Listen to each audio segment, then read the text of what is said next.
Hello students, welcome to Jai Study Center, and this is the continuation video of your people development and environment, which already one part has been uploaded and this is the second one. As you know, in the last part we have discussed about what is environment. Actually environment क्या होता है और हम discuss किए थे इसके components क्या क्या है।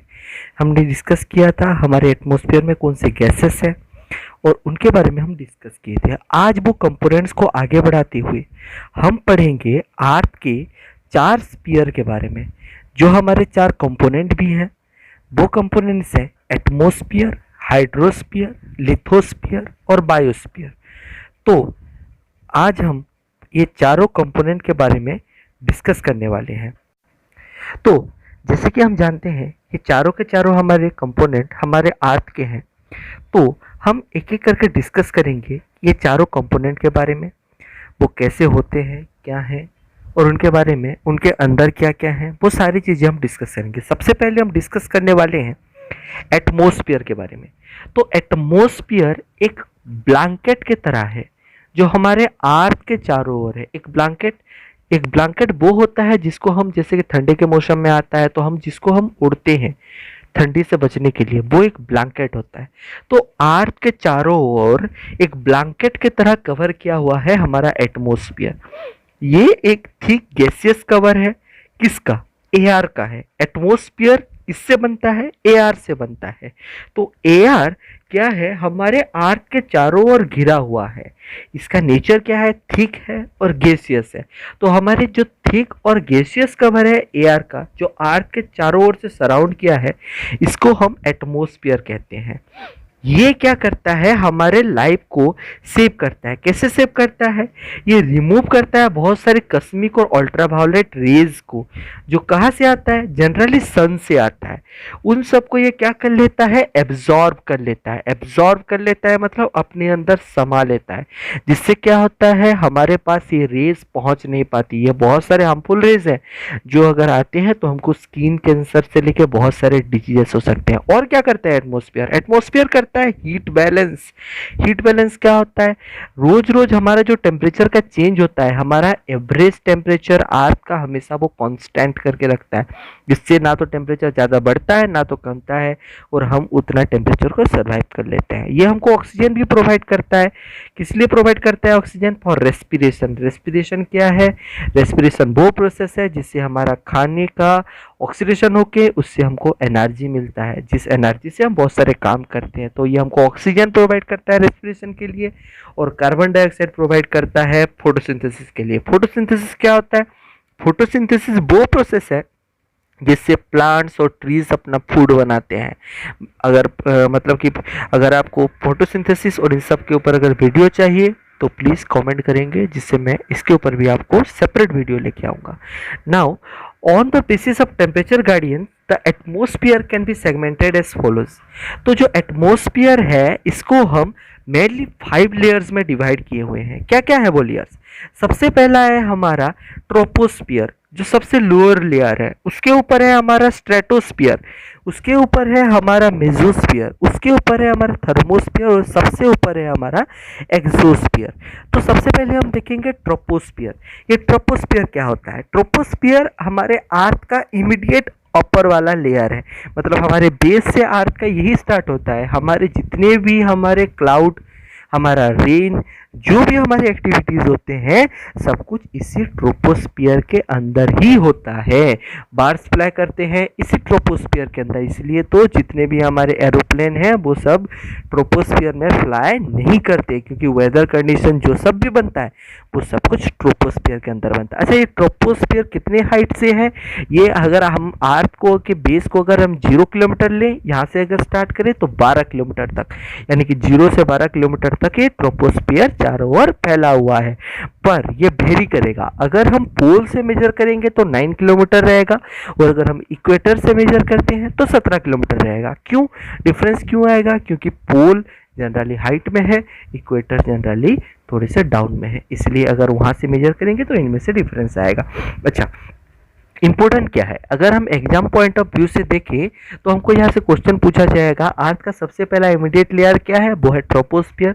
यहाँ पर हमारे क्लाउड फॉर्मेशन होता है, सब कुछ फॉर्मेशन होता है, ये चीज हमने जान ली। नेक्स्ट चीज आपको पूछेगा वो लेयर का नाम क्या है जो ट्रोपोस्फियर को स्ट्रेटोस्फियर से सेपरेट करता है। ट्रोपोस्फियर को स्ट्रेटोस्फियर से, स्ट्रेटोस्फियर क्या है, इसका इमीडिएट सेकेंड लेयर है। ट्रोपोस्फियर को स्ट्रेटोस्फियर के बीच में जो शेयर करता है उसको कहा जाता है हमारा ट्रोपोपोज। ये है हमारा ट्रोपोपोज। यहाँ पर मैं क्लियरली इसको मेंशन कर दिया हूँ, तो ये है हमारा ट्रोपोपोज। तो ये ट्रोपोपोज क्या करता है, हमारे अर्थ को सेपरेट करता है, हमारे ट्रोपोस्फियर को, सॉरी हमारे ट्रोपोस्फियर को सेपरेट करता है किससे, स्ट्रेटोस्फियर से। ठीक है, तो इतना ही हमारा नॉलेज हमको सफिशिएंट है जिसमें हमको सारे एग्जाम्स में हमको काम आ जाएगा। नेक्स्ट है हमारा स्ट्रेटोस्फियर। स्ट्रेटोस्फियर क्या है, ये सेकेंड लेयर है अर्थ का एटमॉस्फेयर का। कहाँ से कहाँ तक है, 12 किलोमीटर से लेकर 50 किलोमीटर तक हमको स्ट्रेटोस्फियर मिलता है। अच्छा, स्ट्रेटोस्फियर का इंपोर्टेंस क्या है, स्ट्रेटोस्फियर का इंपोर्टेंस बहुत ज़्यादा होता है क्योंकि यहाँ पर ओजोन के लेयर हमको मिलते हैं। ओजोन लेयर क्या होता है, ओजोन लेयर वो है जो भी अर्थ को एक ब्लैंकेट की तरह ढका हुआ है। हमको पता है सन से बहुत सारे हमको पॉइजनियस गैसेस, बहुत सारे रेज आते हैं जो बहुत पॉइजनस होते हैं, लाइक यूवी रेज है सॉरी लाइक हमारे यूवी रेज है, हमारे अल्ट्रा वायोलेट रेज है।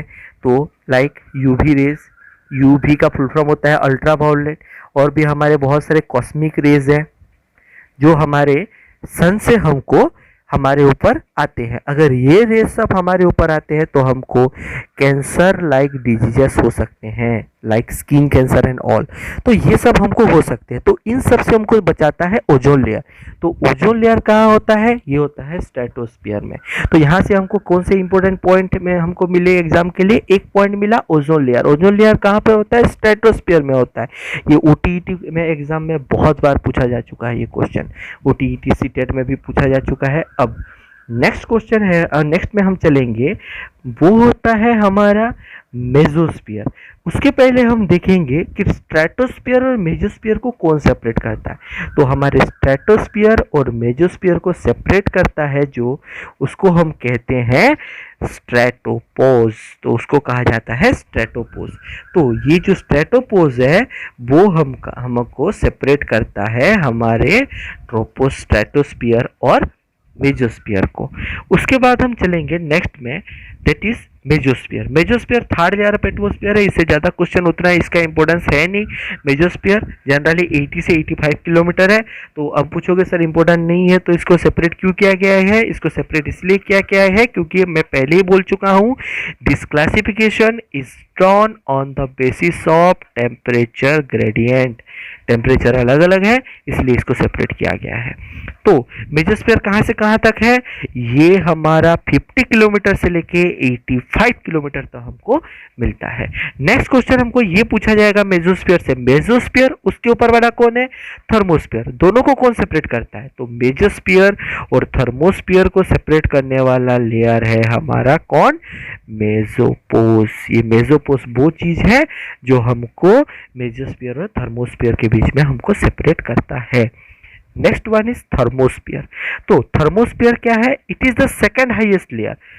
पूरा बाहर वाला लेयर है उससे इमीडिएट सेकंड वाला लेयर है हमारा थर्मोस्फियर। तो थर्मोस्फियर कहाँ से स्टार्ट होता है, मेसोपोज से स्टार्ट होगा क्योंकि मेसोपोज वो है जो मेसोस्फियर और थर्मोस्फियर को सेपरेट करता है। तो ये मेसोपोज से स्टार्ट होगा, कहाँ एंड होगा, एंड होगा थर्मोपोज में। तो यहाँ से जो चीज हमको जानने को मिला वो है एक चीज, दैट इज थर्मोपोज। ये थर्मोपोज क्या करेगा, ये थर्मोस्फियर को सेपरेट करेगा हमारे एक्सोस्फियर से। ठीक है, तो थर्मोपोज जो जनरल इसका हाइट कितना होता है, स्टार्ट होगा 85 किलोमीटर से, क्योंकि हमको पता है मेसोस्फियर 85 किलोमीटर से है। तो ये 85 किलोमीटर से स्टार्ट होगा, कहाँ खत्म होगा, नियरली खत्म होगा 550 किलोमीटर्स में। तो हम जनरली वेरी करता है कि मतलब 80 से किसी जगह तुमको मिलेगा 500 किलोमीटर, 550 किलोमीटर, रिलेटिवली उतने के अंदर ही आपको सारे आंसर्स मिलेंगे। तो ये क्या है थर्मोस्फियर, इंपोर्टेंस क्या है, इसमें क्या होता है, हाइट ऑफ जो थर्मोपोज है, ये चीज हमको जानना है यहाँ पे कि जो हाइट ऑफ थर्मोपोज है वो कंसिडरेबली चेंजेस होता रहता है due to change in solar activity.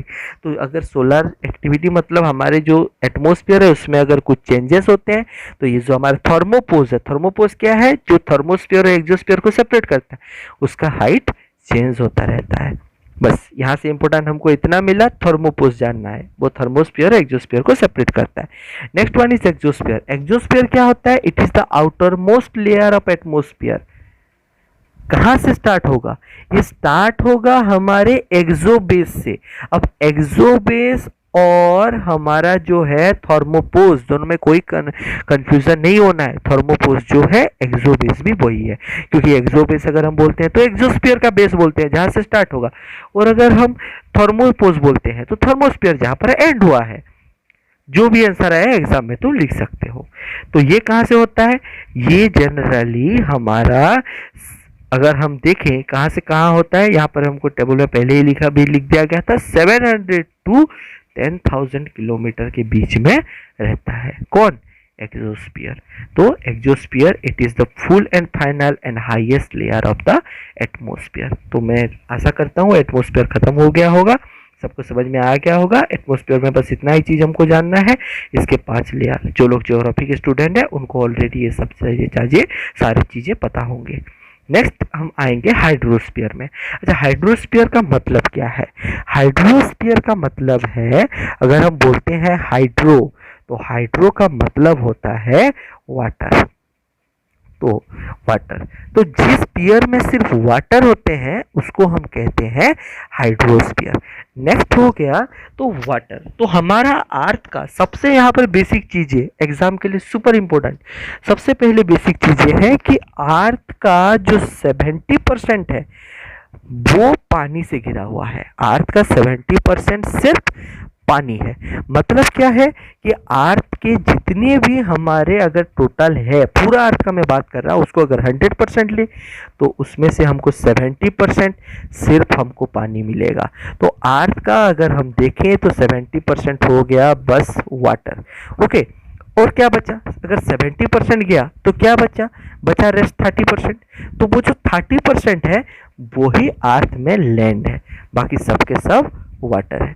उसके बाद अगर हम देखें तो इतना सारा जो वाटर है वो कहाँ एग्जिस्ट करता है, तो इतना सारा जो वाटर है वो एग्जिस्ट करता है ocean, seas, river, lake, stream, pond, glacier, polar ice caves, ground water etcetera में। तो कहाँ कहाँ एग्जिस्ट करता है, ओशन में एग्जिस्ट करता है। ओशन हम जानते हैं पूरे वर्ल्ड में कितने ओशन है, 5 ओशन है, ये चीज सबको पता है। सीज, बहुत सारे सी में एग्जिस्ट करता है, रिवर में एग्जिस्ट करता है, लेक में एग्जिस्ट करता है, स्ट्रीम्स बहुत सारे उसमें एग्जिस्ट करता है, पॉन्ड में जानते हैं सभी गांव में पॉन्ड होते हैं। ग्लेशियर, ग्लेशियर क्या होता है, जो हम जिसमें आइस फॉर्म में वाटर रहता है, जैसे कि हिमालयन ग्लेशियर, वहां पे भी हमको बहुत सारे पानी के फॉर्म में मिलता है। देन पोलर आइस कैप्स जो हमारे पोलर रीजन में हमको मिलते हैं। And ground water, ground water हम सबको पता है, ग्राउंड वाटर जिससे हम वेल करते हैं, ट्यूब वेल करते हैं, जिससे हम पानी वहाँ से हम हमारे डेली यूज के लिए हम लेते हैं, तो उसको हम कहते हैं पोलर आइस कैप्स। तो अर्थ के जो 100% जो वाटर है, 100% अगर हम लेते हैं अर्थ को, तो उसमें 70% हो गया हमारा वाटर, 30% हो गया हमारा लैंड। तो जो 70% जो है अर्थ का, अगर उसको अगर हम 100% लें, अर्थ के जितना पानी है उसको अगर 100% ले, तो हमको 97% वाटर जो है वो सॉल्टी है। जो सॉल्टी मतलब क्या, जो सॉल्ट होता है जिस पानी में, जो हमको समंदर में मिल जाएंगे, सीज में मिल जाएंगे। तो 97% वाटर हमारे ओशन, सीज, जैसे हमारे चिल्का लेक है, वहां पर ही 97% वाटर स्टोर्ड है, जो वाटर के प्योरली ऑन यूजेबल है, जिसको ना एग्रीकल्चर में यूज किया जा सकता है, ना कि किसी जगह हम उसको यूज कर सकते हैं। तो 97% क्या बचा, और कितना परसेंट, 3%। वो जो 3% बचा उसमें से 2% वाटर हमको हमारे ग्लेशियर और पोलर आइस केप्स में है। अच्छा, वो जो ग्लेशियर और पोलर आइस केप्स में है, they are the fresh waters. Fresh water मतलब they are the drinkable water.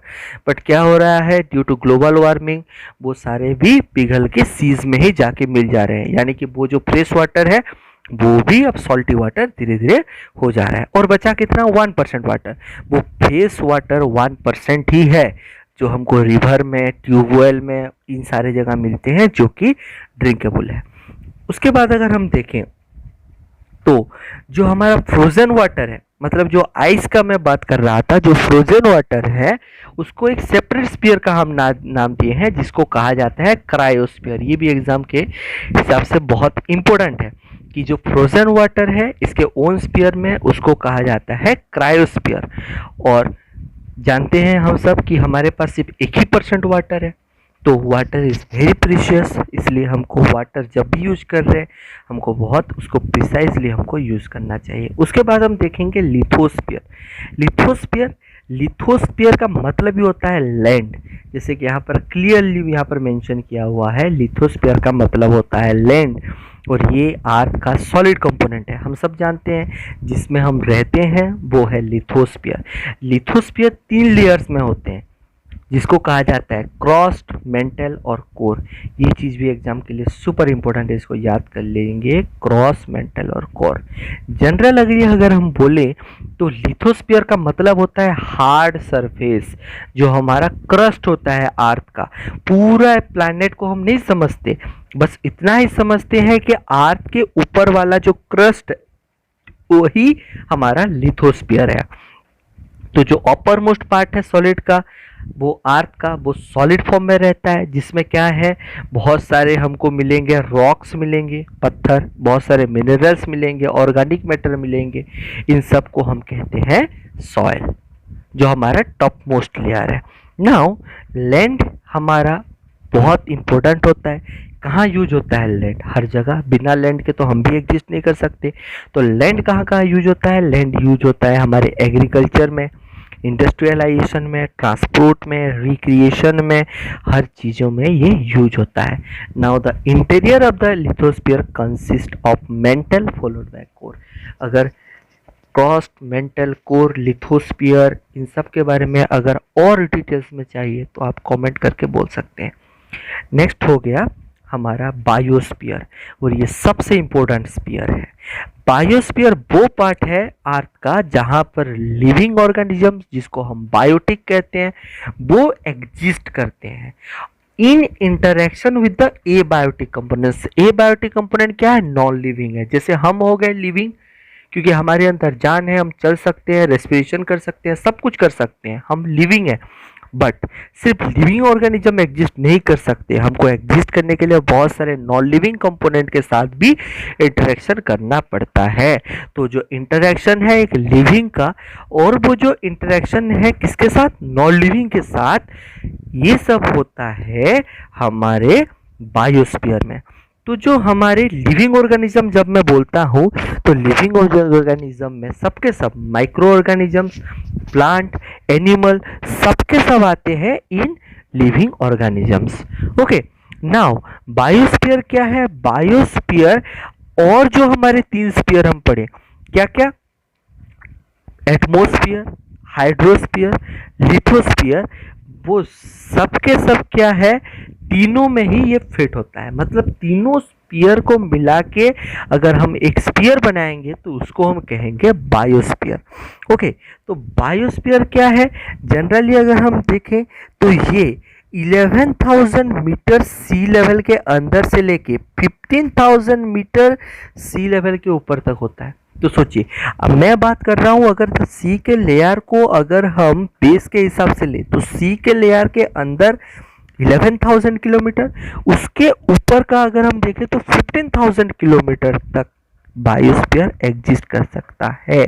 तो बायोस्फीयर, जैसे कि मैं बोला था, उसमें सबके सब रहते हैं। हाइड्रोस्फीयर भी रहता है, लोअर एटमॉस्फेयर रहता है और अपर लिथोस्फीयर रहता है। मतलब तीनों के कॉम्बिनेशन में बायोस्फीयर बनता है। बायोस्फीयर जहाँ पर एक लाइफ एग्जिस्ट कर सकता है, एक लाइफ सर्वाइव कर सकता है। बायोस्फीयर में सबके सब रहते हैं, उसमें कार्बन भी रहता है, नाइट्रोजन भी रहता है, ऑक्सीजन भी रहता है, और हमारे जितने एसेंशियल एलिमेंट है हमारे बॉडी के लिए, लाइक फॉस्फोरस, कैल्शियम, पोटेशियम, सबके सब रहते हैं। ऑल्दो वो बहुत कम क्वांटिटी में रहते हैं, क्योंकि हमारे बॉडी को भी वो बहुत कम क्वांटिटी में चाहिए। तो हमारा जो इकोसिस्टम है वो जनरली डिपेंड करता है सोलर एनर्जी के ऊपर, क्योंकि सोलर एनर्जी को कहा जाता है it is the ultimate source of energy, क्योंकि सारे एनर्जी सोलर एनर्जी के अंदर है।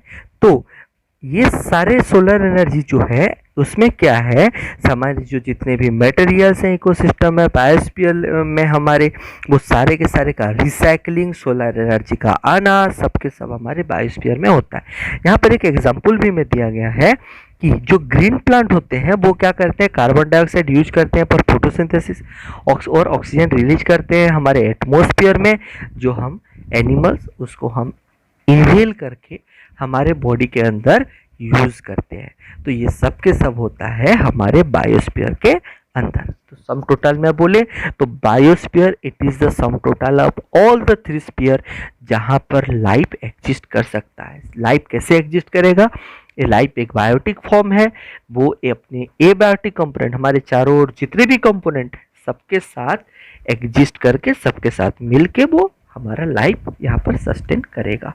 तो this is all the components of our atmosphere. Finally यहाँ पर मैं आपको कुछ बताऊंगा how to conserve and protect our environment. यहाँ पर मैं कुछ कुछ पॉइंट लिखा हूँ, ये पॉइंट जानने के लिए बहुत ज़रूरी है और ये जनरल नॉलेज के लिए भी बहुत ज़रूरी है। क्या क्या करेंगे, जब हम शॉपिंग में जाते हैं तो हम जनरली बैग पकड़ के नहीं जाते, वहाँ पर हम मांगते हैं एक बैग दे दो। तो इस चीज़ को हमको अवॉइड करना पड़ेगा, हमको खुद से घर से इको बैग्स लेके जाने पड़ेंगे। इको बैग्स का मतलब है जो बैग हमारे डिस्पोजेबल हैं, जिन बैग को हम डिस्पोज कर सकते हैं, इको बैग्स, इनको हमको लेके जाना पड़ेगा। नेक्स्ट क्या है, हम जितना ज़्यादा प्लांट कर पाए ट्री, उतना ट्री हमको प्लांट करना चाहिए। जितना ज़्यादा हम ट्रीज प्लांट कर सकते हैं उतना ज़्यादा ट्री हमको प्लांट करना चाहिए। अगर पॉसिबल है track car pulling to work. अच्छा, ये चीज़ क्या है, कार पुलिंग। कार पुलिंग का मतलब होता है, मतलब किसी कार को खींचना, ऐसा नहीं है। कार पुलिंग का मतलब होता है एक साथ एक गाड़ी में बहुत लोग जाना।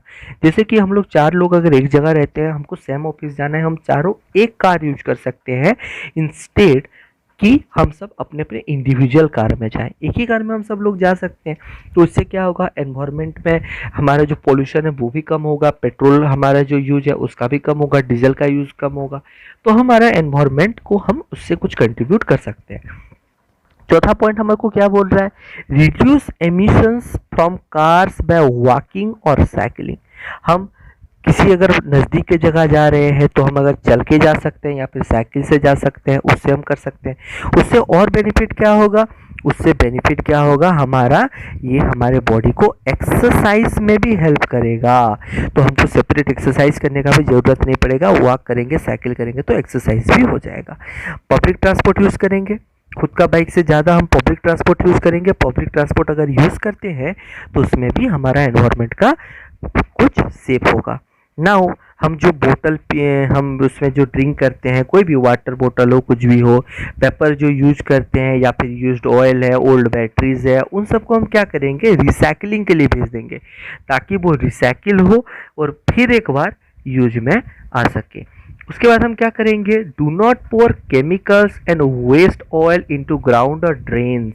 हमको केमिकल या फिर जो ऑयल हमारे घर के जो किचन वेस्ट है जिसमें भी है उसको हम ड्रेन्स में नहीं डालेंगे, क्योंकि वो ड्रेन में क्या होता है, वो डायरेक्ट जाता है वाटर बॉडीज़ में और वो वाटर बॉडीज़ पॉल्यूट होते हैं। अगर पॉसिबल है, हमको 8 पॉइंट क्या बोल रहा है, अगर पॉसिबल है जहाँ पर, तो हम क्या करेंगे, बायोडिग्रेडेबल एंड रिसाइकेबल वेस्ट करेंगे। हमारे non biodegradable and work to reduce amount of non biodegradable और रिसाइकेबल वेस्ट। तो हम क्या करेंगे, जो बायोडिग्रेडेबल है, जो नॉन बायोडिग्रेडेबल है, बायोडिग्रेडेबल का मतलब होता है जो नेचर में ऑटोमेटिकली जो डिकम्पोज हो जाए, और जो नॉन बायोडिग्रेडेबल है जो एनवायरनमेंट में हमारा डिकम्पोज नहीं होता, लाइक प्लास्टिक। और कौन डिकम्पोज हो जाता है, kitchen waste. Kitchen waste automatically biodegradable हो जाता है। इन सबको हम सेपरेट करेंगे, बायोडिग्रेडेबल को एक सेपरेट जगह लेके फेंकेंगे, नॉन बायोडिग्रेडेबल को एक अलग जगह में लेके फेंकेंगे। उसके बाद क्या है, हम जो मीट खाते हैं उसको भी हमको रिड्यूस करना पड़ेगा। और बेटर है कि अगर आप वेजिटेरियन बन जाते हो, but finally it is depends upon your own choice. But ये लिस्ट एंडिंग नहीं है। क्या हम सिर्फ इतना करके हमारा एनवायरमेंट को कंजर्व और प्रोटेक्ट कर सकते हैं? नहीं, और भी बहुत सारे हैं जिनको हम आगे के लेक्चर्स में धीरे धीरे करके जानेंगे। So this is for today, this is my self signing off.